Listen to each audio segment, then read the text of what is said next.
What's up, everybody? I'm Matt. And I'm Beth. And today we're going to be reviewing the interior in the all-new 2022 Toyota Tundra. And not just any Tundra, but the Capstone version, which is the new top trim for the Tundra for 2022 here. And so this is the nicest interior you can see in a Tundra. It's as good as it gets, and it is very impressive. You know, they made sure that they really competed on basically every feature with the competitors so that, you know, this compares very favorably. And pricing-wise, it's smack dab right alongside all the others. They're all like 77 grand, and this one is 77 and a half. At that price point, you expect a lot of luxury, and this delivers in most respects. And so, I mean, it's a very big wow factor, I think, hopping in here, primarily dominated by this 14-inch screen, which is the biggest in the industry currently as far as full-size trucks goes. And it's pretty wild, and we'll get into that screen, but it makes a statement with that, and then the cream leather and everything is just very impressive. And on the outside of the Capstone, you will get, you know, some 22-inch wheels and a bunch of chrome, but on the inside, the main differences here for the Capstone are that you have this semi-aniline leather. So it's a softer leather. It's like actually from the Lexus brand, and so it's super soft and comfortable here, and we'll get more into that in a second, but you'll see that, of course, covering everything here on the interior for the most part. And the stuff that isn't covered by leather is covered by this dark American walnut wood, and it's true wood, open pore, feels really nice, looks really nice. You also get ambient lighting that's exclusive here to the Capstone. So you'll see on the passenger side there, especially, you have a backlit Capstone logo, and it's just a really nice look at night. And so those are the main things.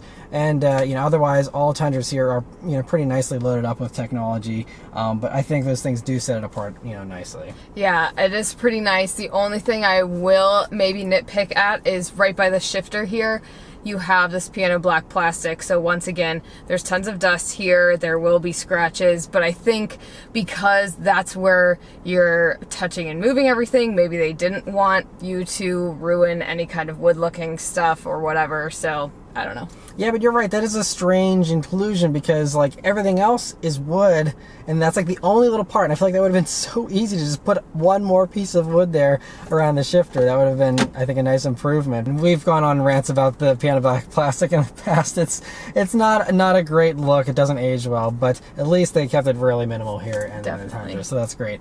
But anyway, first thing here, getting on to the seats and the details of these seats. So you have these multiple adjustments for the seats. They're perforated, they're heated and cooled here in the Capstone and also in other versions of the Tundra. But you know, you have that. But again, the semi-aniline thing is really the main key difference here of this seat. And so it's really soft and comfortable. I really like them personally. The only thing I will say, though, is that these seats do not have a massage function, which, you know, first world problems, but when we're talking about these fully loaded trucks, the F-150 for the same money does offer a massage. This doesn't. That's the one of the few areas where this falls short on, you know, features and ticking all the boxes. You know, but not a huge deal. They're still super comfortable and really well done seats. And with the passenger, you do get everything that the driver does get with the power controls and your lumbar support, stuff like that. Yeah. One other thing, too, I almost forgot to mention is that there are no speakers in the headrest here. That is something that some of the others do also offer. Again, I don't know how much of a difference that makes to the sound experience, but I will get into the sound experience a little bit later on because that is another downfall of this compared to the others, in my opinion. But anyway, so that's one other thing these seats do not have. But anyway, moving on to the steering wheel here in the Capstone Tundra. It's basically the same as any other Tundra aside from the white stitching here, but it's a really nice wheel on these new Tundras. It has a nice 9-3 grip, nice 10-2 notches. The buttons are laid out really nicely. I like how there's different shapes here so that whenever you're driving, you don't have to look down at which button you're pressing. You can kind of, you know, feel around it on your own and, you know, make sure you're hitting the right thing. And so it's really nice the way they laid that out, I think. Moving on to the gauges here in the Tundra. So on these upper trims, including the Capstone, of course, you get this fully digital gauge cluster. It's 12.3 inches, and that's right in line with everything else out there for the most part. And some don't even offer, like, you know, the Ram still doesn't offer full digital gauges. So this is a, you know, nice perk over that in particular. And they're very well done. So there's a little bit of customization to them. I wish there was a little more customization. I talked about this in my Sequoia review as well, but it is really nice with the way it's set up. And on the left-hand side there, though, you'll see the familiar Toyota submenu for the gauge cluster they've been using for several years now, and all the same basic stuff you can display on there. But it works well, and really the one wow factor here for this, beyond just the nice-looking digital gauges, is that you have a 10-inch head-up display here in the Capstone, and that is, again, something I believe you can get in other higher Tundras as well. But it's really nice. It's large. Not a ton of customization, once again, just shows you your safety tech and the speed readout and stuff like that. But it is really nice to have. That is something that all the other competitors do also give you, so it's important that this has that. Moving on to the center of the dashboard here, though. Again, the main thing is this 14-inch screen. It's the biggest of all these trucks currently. Now, as far as actual screen size goes, I still think the Ram might just feel like a slightly larger screen, even though it's only measuring 12 inches just because it's so tall. So it's all comes down to how they measure these screens. But everything else, the GMC and the new Chevy come close with like a 13.4-inch screen, but this is still the king with a 14-inch screen as far as the numbers go. And it's a really interesting infotainment setup because it really favors voice commands and Apple CarPlay or Android Auto, and it'll really just kind of default to that, which I think actually is very smartly laid out because that's what everyone wants to use. No one really cares about the in-car infotainment stuff very often anymore. But if you do want to go to the in-car stuff, you know, it's a subscription-based navigation, which strangely this vehicle does not have on this press vehicle, so I wasn't able to test out the nav, unfortunately. But beyond that, you know, it just is very simplified with everything on the Toyota system side, and I mean that's nice because it's, you know, a lot of other stuff is overly complicated and, you know, small buttons and stuff. This has nice large buttons that you can, you know, hit from the back seat because they're so large. But, you know, it just means that there's not a ton of customization to this screen either. You can't have a split screen view or anything like that, for example. But I think it works really well, and again, everyone just wants to use CarPlay or Android Auto. This does that really well and has these massive icons for that, so it's very easy to use all that. It's touchscreen, of course. Very nice, and I like that it's integrated pretty well too, so it's not like it's poking out of the dashboard too much. You just have a little bit of a rise above the air vents here, but I just think they nicely integrated that. Yeah, I think this screen is definitely really impressive with how huge it is, and it's so easy to use. Everything is super clear, and I feel like it's just where every car is going in the future, and I just think that it's really great. And the last little thing I do have to mention about this whole infotainment system is that it's hooked up to this JBL 12-speaker stereo, and that is the one real glaring deficiency, in my opinion, compared to the competitors, because this JBL stereo, you can get it as an option on anything from a limited and up, so it's not exclusive to the Capstone. You do have these exclusive speaker grills down here on the doors that look a little nicer to dress it up, but it's still the same guts of 12 speakers, and every single one of the competitors offers a better stereo. All of them. In the GM stuff, you get Bose stereos with way more speaker counts. The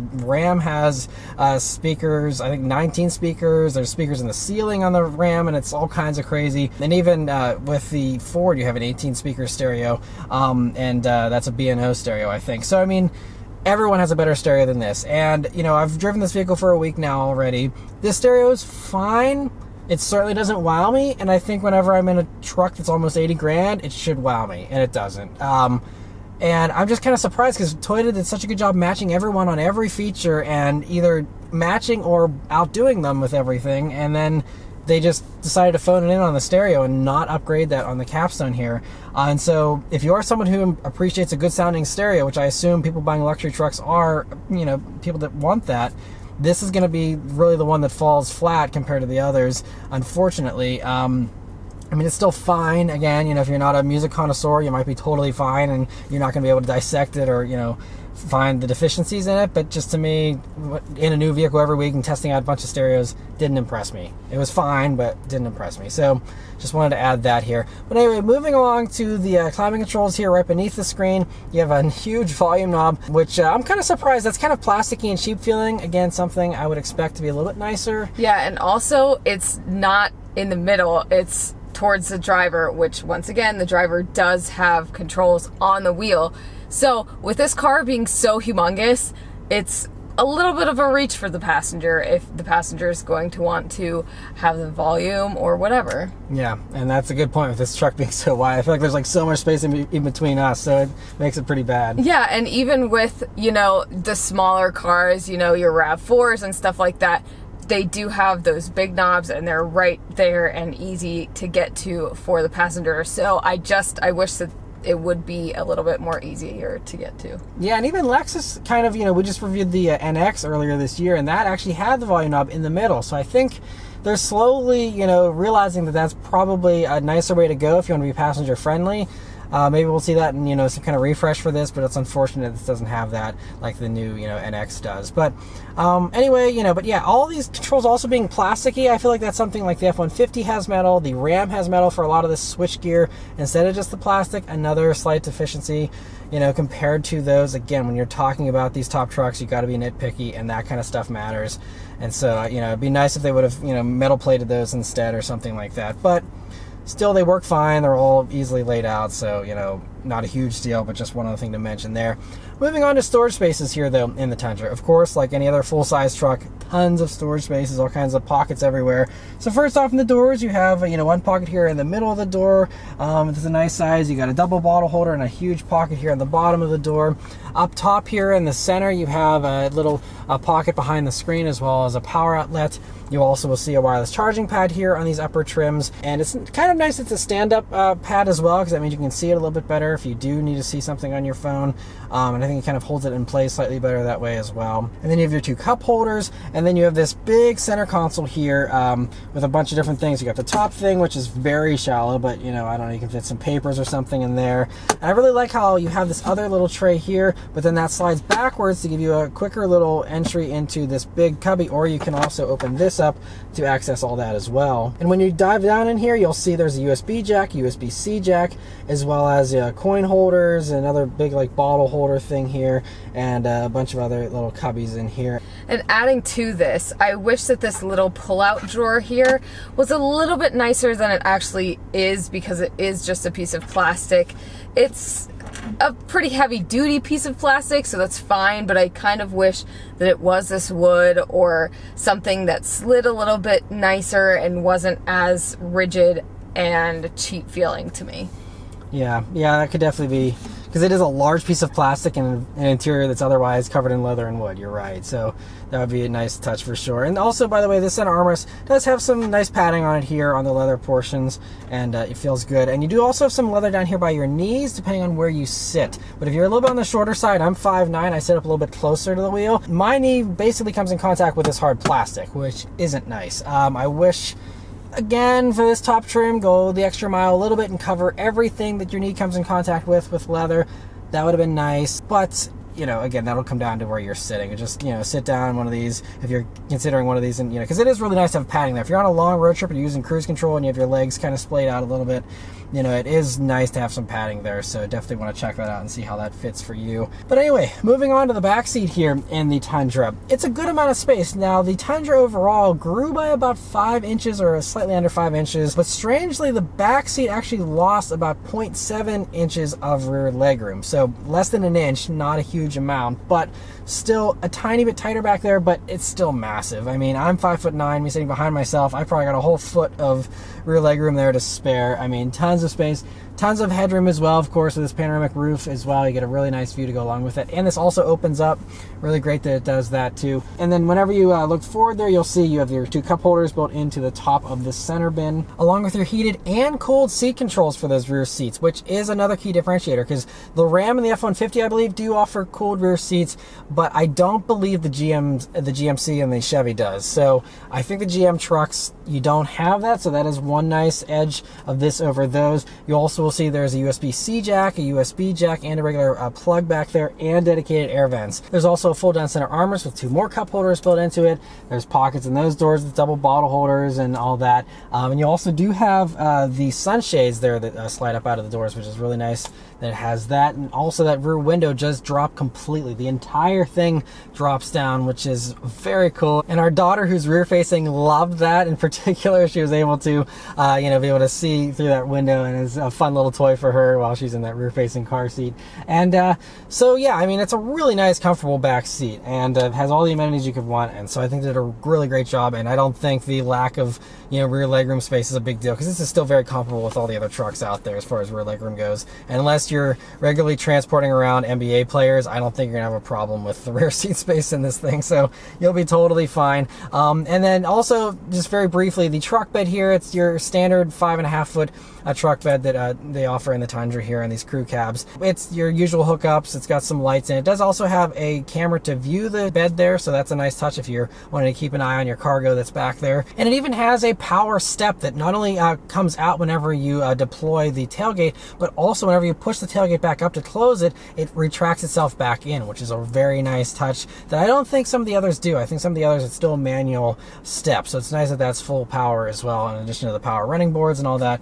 It's all very, very nice. But yeah, so I think overall, yeah, the new Tundra, they did a really great job. I think if the stereo was improved and you had massage, it would be basically, you know, top of the class with every single feature. Those are the only two little things, but if stereo and massage are not huge deals for you, or you just prefer the setup of the Tundra here, you know, there are many perks. Again, the bigger screen, you know, just the Toyota's combination here of having the full hybrid, which only the F-150 is the only one that offers that. Otherwise, you know, the Ram you don't really have. You have a mild hybrid thing. The GM trucks don't have any kind of hybrid at all currently.